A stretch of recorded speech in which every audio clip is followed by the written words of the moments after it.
계엄과 관련한 최규하 대통령의 입장은 단호했다.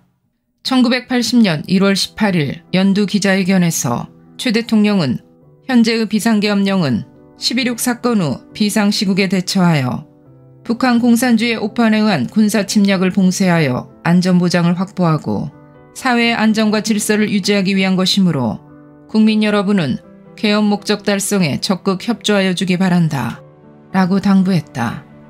최 대통령에게 조속한 계엄 해제를 건의하는 사람도 간혹 있었지만 그때마다 최 대통령은 계엄이 문제가 아니라 국가의 안보를 튼튼하게 하고 이 사회의 질서를 바로잡는 것이 급하다는 이야기를 되풀이해서 강조했다. 그런 한편으로 최 대통령은 12.6 사건이 마무리되고 사회가 안정되면 계엄을 해제한다는 구상하에 긴급조치 해제, 사면복권 및 학교를 포함한 사회 각 부문의 규제 완화와 자율화 조치 등 사회 안정을 위한 노력을 꾸준히 취해왔다. 신현학 국무총리 역시 학원 소외와 노사 갈등으로 공공질서가 위협받고 있는 한 계엄 해제는 안 된다는 입장을 분명히 했다. 신 총리는 1980년 4월 10일 뉴욕타임즈와의 회견에서 사회가 안정됐다고 판단되면 계엄을 유지할 필요가 없다. 그런 상태가 하루라도 빨리 왔으면 한다고 밝혔다. 그런데 이어지는 말은 여러 대학들에서의 소요로 인해 공공질서가 위협받는 한 계엄령 해제는 곤란하다는 것이었다. 신현학 총리는 또 5월 11일 사회가 안정되면 계엄을 해제하겠다고 다시 한번 계엄 해제 방침을 확인했다. 그런데 사회가 안정되면이란 전제를 달아놓은 이 말을 뒤집어보면 사회가 안정이 안 돼서 계엄을 해제할 수 없다는 얘기나 마찬가지였다. 야당을 비롯한 정치권과 대학가, 제야 세력은 한 목소리로 계엄령의 즉각적인 해제를 요구했다. 1년 남짓한 기간에 정치 일정을 제시하면서 국회와는 별도의 개헌 작업을 추진하던 정부를 계속 압박하고 있었다. 과도기는 짧으면 짧을수록 좋다는 일반론을 앞세웠지만 내심 최규하 정부가 딴 생각을 품고 있지 않나 의심마저 하는 듯했다. 당시 대학가를 비롯한 사회 일각에서는 안개 정국이란 말이 나돌았다. 정부와 정치권이 서로 신뢰를 주지 않고 있다는 사실을 표현한 것일 터였다. 정부와 국회가 개헌 관련 위원회를 따로따로 운영하고 있어서 개헌안의 내용, 방향과 시기 문제 등을 놓고 마치 주도권 싸움을 하는 양상을 보이고 있었다. 대통령의 돌연한 고리로 조성된 정치사회적 혼란 상태에서는 국가안보와 사회안정을 최우선시해야 한다는 최 대통령의 입장과 하루라도 빨리 자유와 민주화 조치가 이루어져야 하고 그렇게만 되면 모든 문제가 다 풀린다는 정치권의 상반된 시국관이 접점을 찾지 못하고 있었던 것이다. 당초 1979년 10월 27일 선포된 비상계엄령은 12.6 사건 이후에 정치사회적 불안을 우려해서 나온 것인 만큼 그러한 우려가 불식되면 계엄령은 당연히 해제될 것이었다. 그런데 위기관리정부가 그러한 판단을 내리기도 전에 계엄 해제 요구가 제기되니까 정부는 그 요구 자체가 불안 해소에 도움이 안 된다고 생각해 계엄 해제를 늦추고 있었던 것이다. 그러니까 계엄령의 조기 해제를 압박하면 할수록 계엄 해제 시기는 늦춰질 수밖에 없는 상황이 지속된 것이다. 계엄령 해제 요구가 군중 시위, 학원 소요의 형태로 나타나고 이 시위와 소요가 또다시 계엄 존속의 이유가 되는 마치 원인과 결과가 서로 꼬리를 물고 있는 인과순환의 모양이 돼버린 것이다. 정치 일정과 관련해 최규하 정부와 정치권 및 학생들의 입장이 서로 다를 수 있다는 점은 인정한다 하더라도 그것이 정치적 파국을 불사할 만큼 치명적 대립이어야만 했던가 하는 의문을 나는 지금도 가지고 있다. 1980년 봄 최 대통령이 양대 선거를 치르기까지 1년의 세월이 더 필요하다고 간곡히 호소했는데 박정희 대통령의 18년 통치기간도 견뎌냈던 삼김 씨들은 왜 그 1년을 기다려주지 못하고 최규하 정부를 벼랑 끝으로 몰아갔는지 알 수 없는 일이다.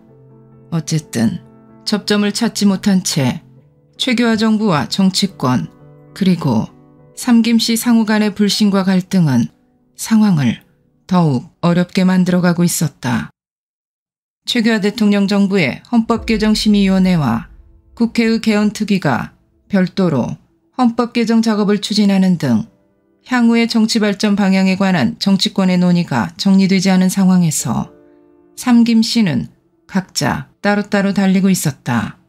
특히 김영삼 씨와 김대중 씨 두 사람은 대통령 후보 단일화를 놓고 마치 청와대 주인 자리가 자신들을 위해 예약이라도 된 것처럼 싸웠다. 사면 복권 후 김대중 씨는 당초 그에 대한 사면을 반대했던 사람들이 우려했던 행태를 그대로 보여줬다. 제도권 내에서는 이미 우위를 선점하고 있던 김영삼 씨와의 대결에서 승산이 없다고 판단한 김대중 씨는 장외에서 학생과 제야 세력을 동원하는 민중전술 전략으로 나선 것이다. 복권된 지 한 달 남짓한 때인 4월 7일 김대중 씨는 신민당 입당 포기를 선언하고 제야 세력인 국민연합에 합류했다. 다시 나흘 후 그는 국민연합의 조직을 개편하고는 계엄령의 즉각 해제, 정부 주도 개헌 포기, 정치 일정 단축, 신현학 내각을 포함한 유신잔당의 퇴진, 양심수 석방 등을 주장하며 장외투쟁을 선언했다. 훗날 어느 정치학자가 광주 사태를 얘기하면서 김대중 씨의 외곽을 때리는 노련한 정치기술이라 표현했는데 김 씨는 바로 그러한 정략을 구사하는 데 능했던 것이다. 최 대통령은 집권을 노리는 정치인들과 이들의 조정을 받고 있는 학생들이 계엄 해제와 개헌 문제를 놓고 계속 정부를 흔들어대고 있는 가운데에도 최대한 인내심을 발휘하며 순리에 따른 정치 발전을 위한 설득에 노력을 기울였다. 최 대통령의 입장과 전국 안정을 위한 조치들에 관해 최강수 대통령 비서실장은 이렇게 설명하고 있다. 당시 대통령께서는 헌법에 규정된 자녀 임기를 채우지 않고 국민 대다수의 의견을 수렴한 개정헌법을 마련하고 이에 의하여 빠른 시일 내에 민주적이며 공정한 선거를 통하여 수립되는 새로운 정부에 정권을 이양할 것이며 그 후에는 정치에 참여할 의도가 없음을 천명하시고 신총리를 중심으로 한다는 이른바 신당설도 사실무근이며 정치 일정도 그 이상 하나하나 시한을 정하여 미리 발표하는 것이 현실적으로 불가능한 일이므로 대통령과 정부를 믿고 질서를 유지하면서 착실히 정치 발전을 이룩하자는 뜻을 표명하시면서 학생들의 자제를 촉구하는 한편 각계의 지도층에게도 이를 설명하면서 학생들이 자제하도록 협조하여 줄 것을 당부하는 등의 노력을 하였음. 또 정부로서도 신총리의 5월 3일 국회 개헌특위 출석, 답변 등으로 정치 일정 추진, 국회와의 개헌안 협의, 절충 등을 다시 분명히 하였음. 상기한 바와 같은 주장이나 낭설에 대하여 대통령께서는 이를 우려하시고 정부의 입장을 다시 한번 밝히는 뜻에서 80년 5월 6일 국무회의에서 이미 발표한 대로 착실한 민주발전을 계획대로 진행시켜 나가고 있으며 이 방침에는 아무런 변함이 없음을 재천명하시고 이와 같은 정치발전은 어디까지나 질서 정연한 가운데 사회 안정을 바탕으로 점진적으로 추진되어야 하며 그럼에도 불구하고 민주발전의 전망에 대해 불투명하다고 하는 것은 근거 없는 억측이며 정부의 의도를 잘못 이해한 것이라는 점을 지적하셨었음. 또 국무위원들에게도 민원사항 등 문제의 소재를 미리 파악하여 적절한 해결책을 강구하여 시국 안정에 기여할 것을 당부하셨던 것임.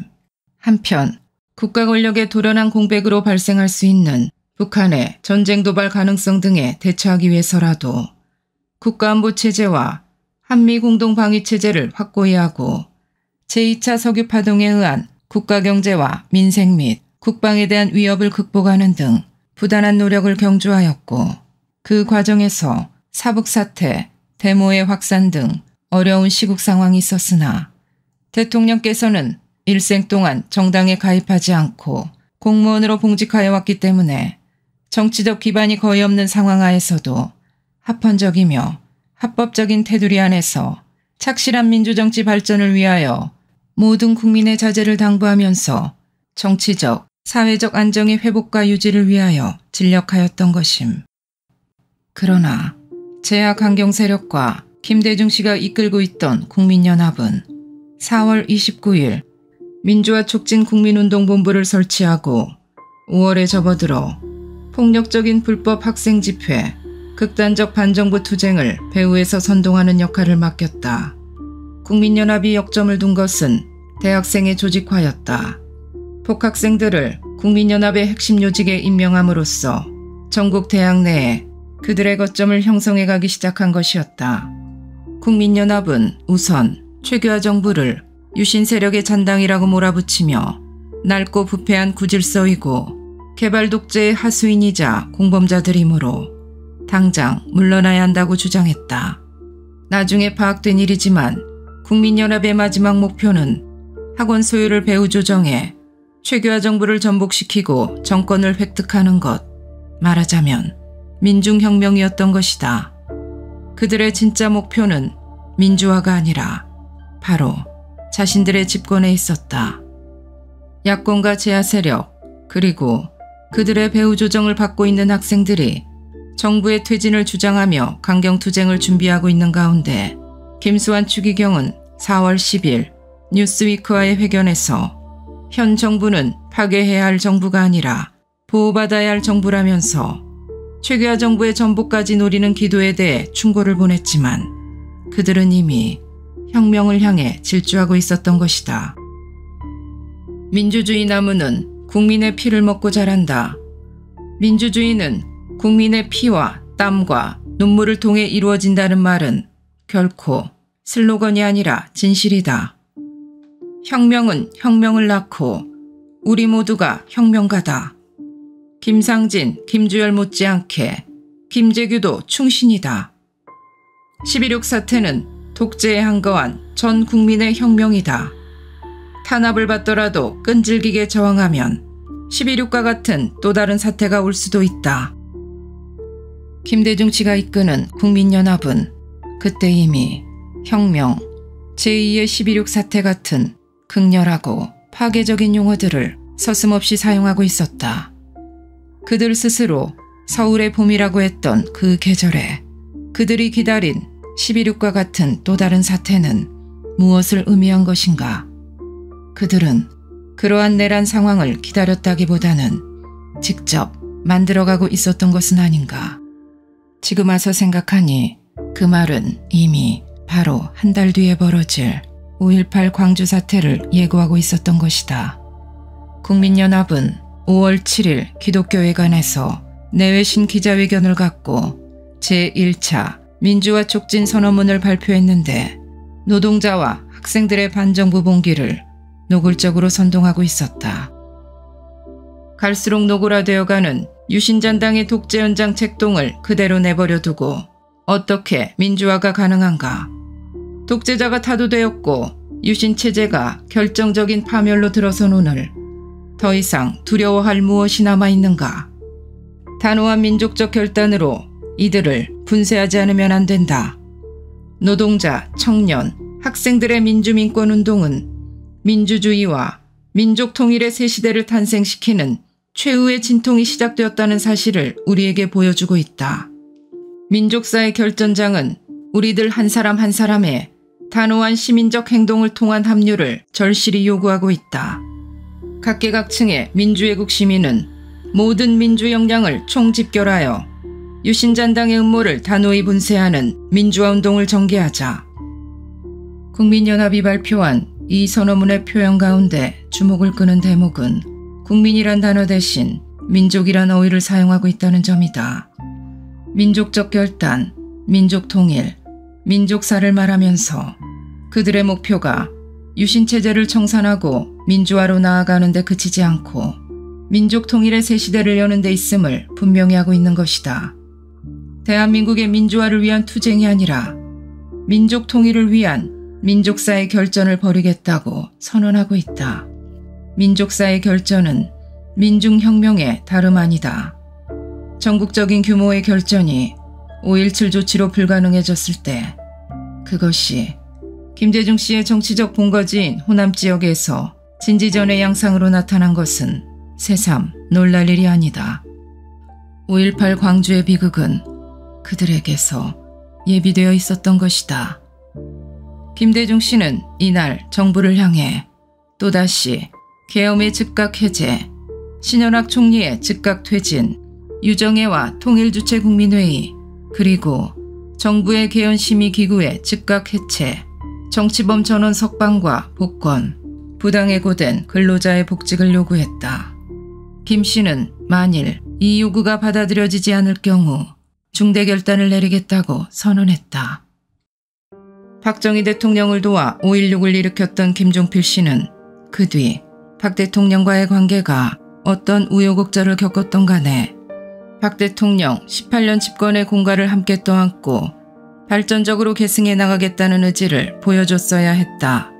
그런데 그는 자신을 유신의 피해자라는 위치에 세워놓고 자기 살 길만을 찾으려고 했다. 김종필 씨의 그러한 태도 때문에 구 여권은 물론 하루빨리 나라가 안정을 되찾고 난제들을 해결해 고도 성장을 계속해 나갈 수 있기를 바라고 있는 보수 성향의 국민들로부터도 지지를 받지 못하고 있었다. 뿐만 아니라 여권 내에서조차 권력형 부정축제자로 추궁당하면서 숙정파동의 중심에 서게 되었다. 구여권만이라도 잘 추슬러서 지지를 확보할 만한 능력도 도덕적 힘도 갖추지 못했던 것이다. 위기관리 정부를 이끌고 있던 최규하 대통령으로서는 물론 삼김씨 가운데 어느 누구를 편들 수 없는 정치적 중립의 입장이었지만 김종필 씨가 구여권 보수층을 결집시킬 수 있다는 신뢰를 보여줬다면 상황은 아마 달라졌을 것이고 그에게도 기회는 왔을 것이다. 한동안 세월이 흐른 뒤 그는 딴소리를 하고 있지만 1980년 당시 그는 결과적으로 이미 세상을 떠난 박정희 대통령을 버렸고 공화당을 안락사시킨 장본인이 되었던 것이다. 당시 제1야당인 신민당의 당수로 있던 김영삼 씨는 12.6이 자신 때문에 일어났으니 차기 집권자는 당연히 자기여야 한다는 듯 조급증을 나타냈다. 12.6 사건의 전조 같았던 부마 사태의 원인 가운데 하나가 김영삼 씨의 국회의원직 제명이었던 만큼 그리고 그가 제1야당의 당수라는 유리한 위치를 확보하고 있었던 만큼 그의 숙명적 경쟁자인 김대중 씨가 제도권 내의 자리를 잡기 전에 빨리 결판을 내야 한다고 생각했을 것이다. 그는 계엄령을 즉각 해제하고 개헌과 양대 선거를 조속히 실시해야 한다면서 최규하 정부를 압박했다. 그의 그러한 조바심이 혼란 수습과 위기 극복이 먼저라고 여긴 최규하 정부를 어렵게 만들고 국면을 위기로 몰아넣었던 것이다. 사실 그 시절 삼김 씨가 집권욕을 자제하면서 조바심을 버리고 순리대로 정치 발전을 이루어가겠다는 최규하 대통령을 도왔더라면 그 후의 역사 진행은 전혀 다른 모습으로 전개되었을 것이다. 그것이 바람직한 방향의 역사 발전이 되었을지 아니면 값비싼 대가를 치르는 시행착오를 겪는 일이었을지 알 수 없는 일이지만 어쨌든 우리 내부의 불필요한 분열과 충돌은 피해갈 수 있었다고 생각한다. 유신통치 시대였다면 아예 출구조차 없었으니까 뭐 아니면 도라는 식으로 밀어붙인다고 했겠지만 최규하 정부에 대해서는 참고 기다려줬어야 했다. 그들은 최규하 정부를 국가를 허수아 비쯤으로 여긴다고 할 만큼 경솔하고 조급했으며 비협조적인 자세를 거침없이 드러냈다.